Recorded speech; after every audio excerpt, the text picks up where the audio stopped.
Your house got burnt. Americans will say burned. You lost your money, your appliances. You lost your home, your clothing, basically everything. Yeah. What happened? Okay, so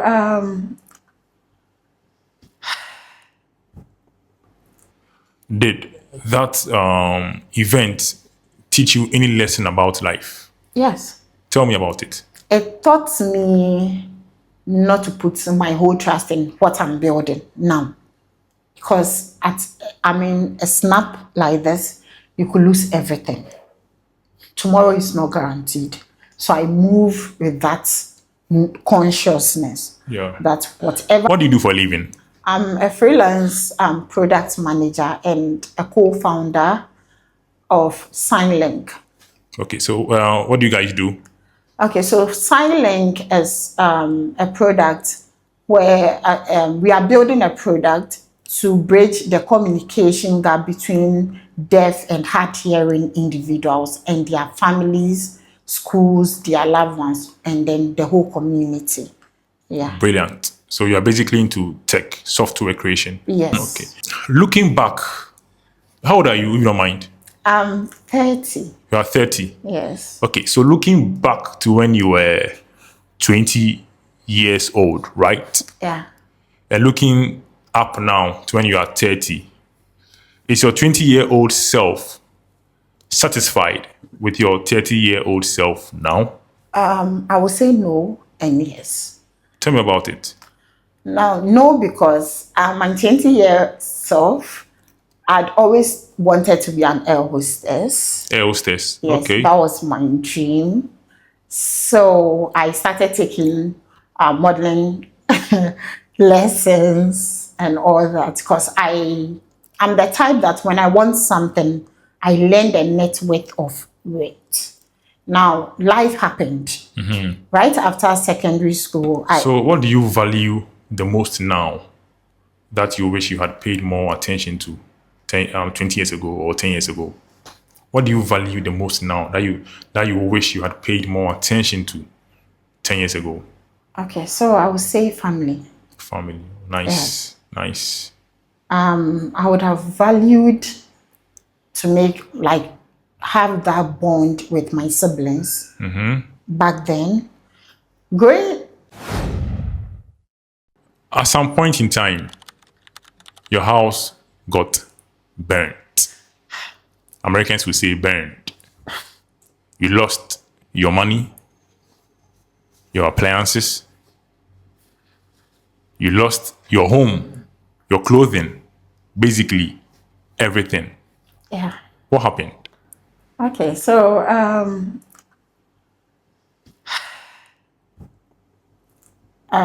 6 years ago, that was 2019 October. It was a Sunday. I'd gone out with my husband and then my first child. So I got a phone call and I checked. It was my hairdresser. I was like, why is she calling me? Because I'd been there like 2 days ago. I picked and her words were like, where are you? And I'm like, oh, I'm out. And she said, your house is on fire. At that moment, I could not wrap my head around how is my house on fire? Because there were no electrical gadgets on. Normally, even when I'm going out for more than 3 or 4 hours, I even off my fridge, the gas stove, I disconnect everything because you can never tell. So I was surprised. I was just napped at that moment. So my husband took the phone and then spoke to the lady. So we had to rush back home. And then when we got there were a lot of people around, like a lot. The flames, we actually saw the flames first from our junction, the flames. And as at that time, fire service has still not yet, arrived. So it was our neighbors who were trying to quench the fire and all that. So after everything, I think 2 hours later, fire service came. 2 hours later. Yes. Wow. Was when fire service were able to get hold of them. Their lines were like busy. So what one of my neighbors told me was that they had to drive to Kumtuwan, where their office was, to like tell them that this is what has happened, waited for them, and then brought them. So when they got there, unfortunately, everything, we could not pick, like, let's say one shoe. We could Wow. not. So what we had was what I was wearing. It was a jeans and a top with canvas, what my child was wearing and what my husband was wearing that day. Those were the only things that survived with us in that fire. Wow. So you couldn't even retrieve anything from that building? No, nothing. Wow. Everything was burnt to ashes. So I think 2 days later, they came to do evaluations and all that. Now, I think some people came there from fire service, and then they came and said after their investigations, it was wire something. Okay. The wire problem. Yes, that was. But up until now, whenever I remember that, I don't believe it I was. can't believe it happened. I feel probably a thief or somebody tried to get in there, and maybe things escalated real quick, because no, it can't be. Up to now, I don't believe it was The wire wire problem. issue. Yeah. It could probably be out of a power surge or something of that sort. Whilst you are away, It wasn't. It wasn't. it wasn't. No. Yeah. Power was stabilized. And if it was a power issue, my neighbors would have also experienced, like, maybe their lights would have gone off, and I mean somebody would have said something. All right. In that Sure. line. Sure. Yeah. Fair enough. Fair enough. So at that moment, how did you feel? What were the thoughts running through your mind? Like, I felt numb, and it was as if, you see, you've built something to a point and you starting over, not because you want to, but because circumstances pushed you to. I remember we had to go and squat with my mother-in-law. Play. That very day. Yes, we Hold on. couldn't sleep. Did it happen in the morning, in the afternoon, or in the night? Okay, so it happened in the afternoon. In the afternoon. Yes. All right. So that very day, you moved into your mother-in-law's. Yes, because there was no place where we could, hang. So we moved in with my mother-in-law, and then, yes, for I think a month or two before we moved back, when things were okay. Yeah. How were you guys able to bounce back from this pit? So I'll say it was by God's grace. God's grace. How? You see, Walk us through that grace. okay, so you see, during that time, it was difficult for me to understand. But my husband has a way of, he's very calm in all situations. You wouldn't even see his emotions. It's difficult to read his emotions because he's always calm, no matter what, he's calm. So I would sit at night and cry, and he would reassure me that things would be okay. Now, I believe in one thing called the ministry of men God gives to people. So I'm fortunate to have that in my life. I have men that will stand by me through thick and thin, and those men are my family's husband's family. Okay. So they came together and helped out with resources and then words of encouragement also, and that got us through one of our darkest moments. Okay.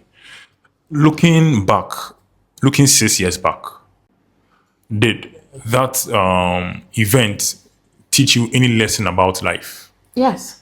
Tell me about it. It taught me not to put my whole trust in what I'm building now. Because a snap like this, you could lose everything. Tomorrow is not guaranteed. So I move with that consciousness Yeah. that whatever you are doing tomorrow, the next second, the next minute, is not guaranteed. Yes. Was that house insured? No. Ghana. No. It's, I don't know, maybe it's now that people are beginning to have that consciousness of insuring your house. Insurance is not a big deal in Yeah, Ghana. yeah. So no. Is your current house insured? No. Okay. Now, what's your name? I'm Millicent as a power Frank. Where are you from? I'm from Mankasim. In Ghana. Yes. All right. What do you do for a living? I'm a freelance product manager and a co-founder of SignLink. Okay, so what do you guys do? Okay, so SignLink is a product where we are building a product to bridge the communication gap between deaf and hard-hearing individuals and their families, schools, their loved ones, and then the whole community. Yeah. Brilliant. So you are basically into tech, software creation. Yes. Okay. All right. Looking back, how old are you, if you don't mind? I'm 30. You are 30. Yes. Okay, so looking back to when you were 20 years old, right? Yeah. And looking up now to when you are 30, is your 20-year-old self satisfied with your 30-year-old self now? I would say no and yes. Tell me about it. Now, no, because my 20-year self, I'd always wanted to be an air hostess. Air hostess. Yes, Okay. that was my dream. So I started taking modeling lessons and all that because I'm the type that when I want something, I learn the net worth of it. Now, life happened. Right after secondary school, even though I did passed, life happened because my parents could not afford to further my education. So I had to, struggle, hustle my way out, and I found myself at the port. All right. Yes. So you see, from being an air hostess, that dream like slipped through my hands. Okay. And then I found myself at the port trying to make life ends. That was where I met my husband also. Okay. So that's why I said yes. So that's basically destiny. Yeah. Yes. You had to or meet no. him. You had to meet him. Yes. That's why I said yes and then no And no. also. Yes.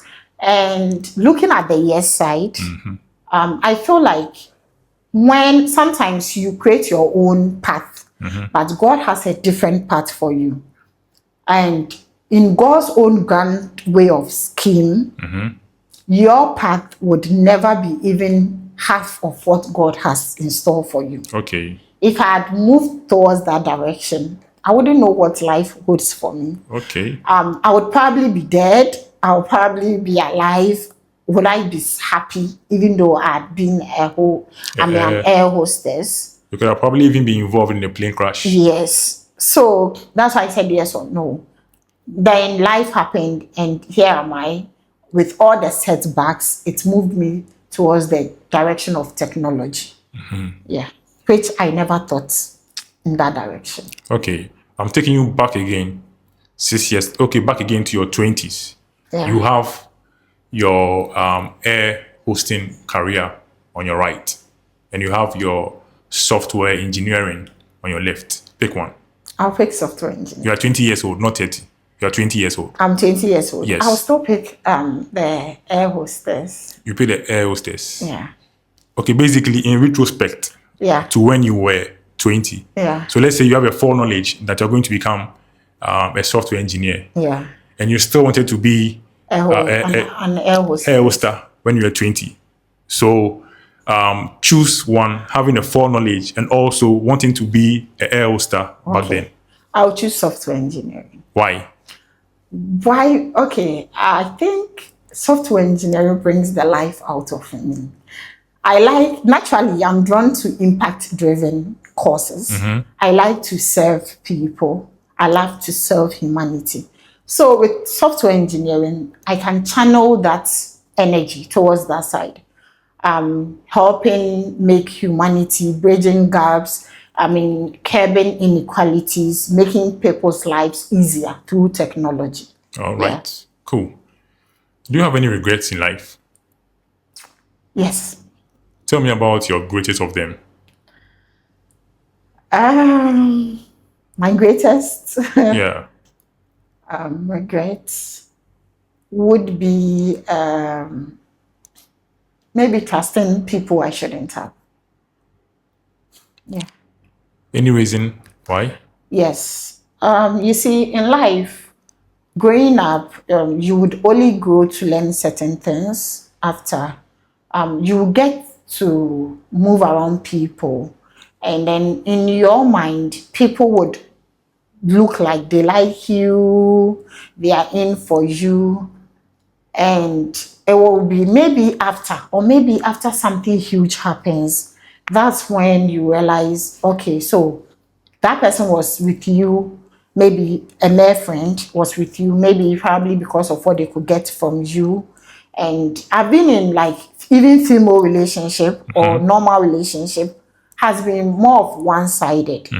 I tend to give more, my all, to people around me. And it's difficult to get that same energy back when you need those people the most. Yeah. So that's why I said, yeah, those things are my biggest regrets. Giving my all to people who didn't deserve it. Okay. So what do you value the most now that you wish you had paid more attention to 20 years ago or 10 years ago? What do you value the most now that you wish you had paid more attention to 10 years ago? Okay, so I would say family. Family. Yes. Nice. Nice. I would have valued to make like have that bond with my siblings back then. Growing as at now, I see families like my husband's side. They are very close knitted family. Nice. So I get to see that kind of bond, and that makes me realize what I've missed. Like maybe probably because of my background. Okay, so I'm always living in the moment, trying to make ends meet, trying to make like I'm scared of poverty. Okay. So I'm always trying to hustle. Yeah. And then sometimes in the way of life, you tend to move fast and then forget certain things. You might think certain things are not important, like bonding with my sibling, bonding, I'm looking for money. But you get to a point that you realize that even if you have them around, there's something missing.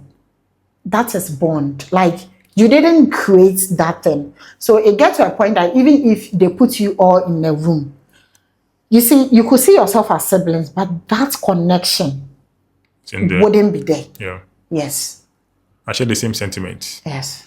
As a married woman, 30 years old, what advice would you give to a 20-year-old lady, 21, 22, 23, yet to marry?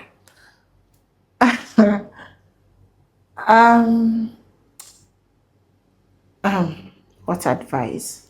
Okay, so I would tell anyone in that age range who are thinking of getting married is truthfully, the world is not moving anywhere. In as much as we think people are getting married, things are going and all that, marriage is not telenovela. Okay, it's not those movies we watch online. Marriage is a full-time commitment. And also, I always say this, many would disagree, marriage is not an achievement. Okay. So, in your 20s, I would always tell anybody, chase after your dream in your 20s. That is where you have the freedom to make certain decisions, live life to the fullest, make mistakes. We are bound to make them and learn from our mistakes. Make money, look for money. Try to be successful on your own before you try to get married. Okay. Because getting married would restrict you from certain things. There are some opportunities that I had seen or I just walked into them but I had to retract back because I'm married. Sure. Not that it's because you will always, when you're married, you are not alone. When you are thinking, you think in twos. Okay. You think with the mind of your husband. You think with the mind of your children. If I get this opportunity, how will it going to affect my upbringing of my children, my husband? Will I be able to move away and all that? So I would say to anyone the 20 years range, or even me, my 20 years back, that Yeah. I should have made most of my life, enjoyed life before thinking of settling down. Okay. Yeah. So speaking of settling down, marriage, peace of mind, comparing your single self to your married self, which one is or was happier? I'll say my married self. Are you saying this just because your husband is watching? No, he knows. You see, he knows. Not like I'm a straight talker. Sure. I say it the way it is. And I would say my married self because, see, I've been in certain situations that if I was single, it would have broken me down. Okay. Having someone that, not everything is not about money, but having someone, A listening ear. yes, that could at least give you that kind of comfort, knowing that this is my own person, it's enough. Sometimes you just need somebody you can cry on their shoulder without you being scared or being scared of being vulnerable. Maybe, hey, this person will record me, this person. Why would your husband record you in your most vulnerable time? So, yes. So you're happier Yeah, in your marriage. yes. And seeing my children makes me light up. Yeah.